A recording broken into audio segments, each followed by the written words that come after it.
जय श्री कृष्ण दोस्तों। अध्याय 8 में आप सभी का स्वागत है। इस अध्याय में हम जानेंगे अर्जुन की एक और दुविधा को कि मनुष्य अंत समय में भगवान को कैसे प्राप्त होता है। यह दुविधा हमारी भी होगी। इसका उत्तर श्री कृष्ण अर्जुन को देते हैं। तो आइए जानते हैं श्री कृष्ण अर्जुन को क्या उत्तर देते हैं। वे बताते हैं कैसे मनुष्य अपने अंत समय में मोक्ष अर्थात कृष्ण को प्राप्त होता है। श्री कृष्ण और कोई नहीं पर ब्रह्मा है और जो उन्हें मानव समझने की चेष्टा करता है वो अपना तीनों लोकों में नाश ही करता है। श्री कृष्ण बताते हैं कि ब्रह्मा का अर्थ है अक्षय, जिसका कभी अंत नहीं होता। अर्जुन ने कहा, हे पुरुषोत्तम, अध्यात्म किसको कहते हैं? कर्म क्या है? अधिभूत क्या है? मरने के समय में स्थिर चित्त वाले लोग तुमको कैसे जान जाते हैं? तो आइए जानते हैं इन सभी प्रश्नों का उत्तर श्री कृष्ण कैसे देते हैं। श्री कृष्ण भगवान बोले, जो अक्षर यानी कि अविनाशी और परम यानी कि सबसे बड़ा श्रेष्ठ वही ब्रह्मा है। जो देह आदि नाशवान वस्तु है वह अभिभूत कहलाता है। विश्व रूप जो विराट पुरुष है वह अधिदेव है। अतः इसका अर्थ दोस्तों यह है, जो अपने अंत समय में श्री कृष्ण का नाम जप करते हुए अपने देह त्यागता है वही श्री कृष्ण को प्राप्त होता है।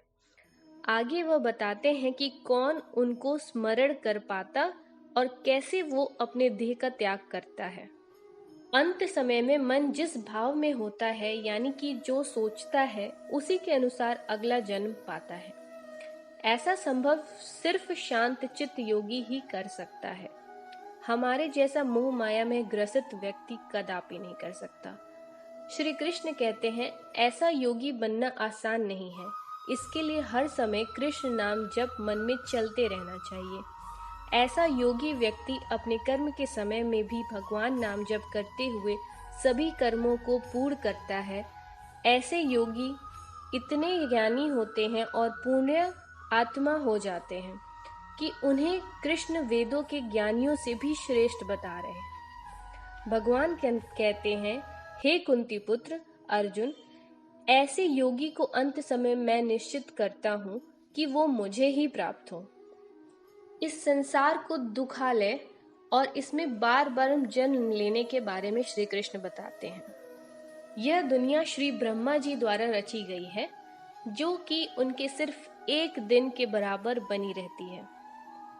जब ब्रह्मा जी की रात होती है तो उनके सोते ही सब उनमें प्रलय के द्वारा वापस समा जाता है। जो इस अवधि के अंदर श्री कृष्ण को समझ लेता है वह ब्रह्मा के सामने से पहले ही श्री कृष्ण को प्राप्त हो जाता है, और जो व्यक्ति रह जाता है वह इसी धरती को जन्म मरण में घूमते रहता है। देह त्यागने का सही समय। भगवान के अनुसार देह त्यागने का सही समय शुक्ल पक्ष यानी जिसमें चंद्रमा बढ़ता है दिन का समय है। इसी समय में मृत्यु से व्यक्ति की आत्मा श्री कृष्ण को प्राप्त होती है, और जिसकी मृत्यु रात के समय घटते चंद्रमा की अवधि में हो उसे दोबारा जन्म लेना पड़ता है। दोस्तों, कुछ लोगों का कथन है भक्ति बुढ़ापे का काम है, तो मैं यहाँ थोड़ा उनकी बात का कटाक्ष करना चाहती हूँ और कोशिश करूंगी कि वह श्री कृष्ण की बात को समझकर सही मार्ग पर चले। जैसा कि श्री कृष्ण ने बताया कि अंत समय के भाव अनुसार ही हम दूसरा जन्म पाते हैं, और उस समय भाव प्रेम भक्ति का हो तो हम जन्म से मुक्ति पा लेते हैं और श्री कृष्ण को प्राप्त कर लेते हैं।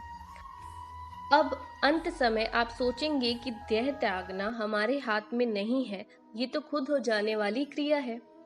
परंतु श्री कृष्ण के ज्ञान आधार से हम समझे तो अंत समय में जो योगी होता है वो जानता है कि किस समय उसे देह त्याग करना है, और यह उसके लिए संभव भी होता है कि वो अंत समय की अवधि में अपने जाने का समय चुन सकता है। अब जो व्यक्ति कहते हैं कि बुढ़ापे में भक्ति करना सही है, जवानी तो भोग के लिए है।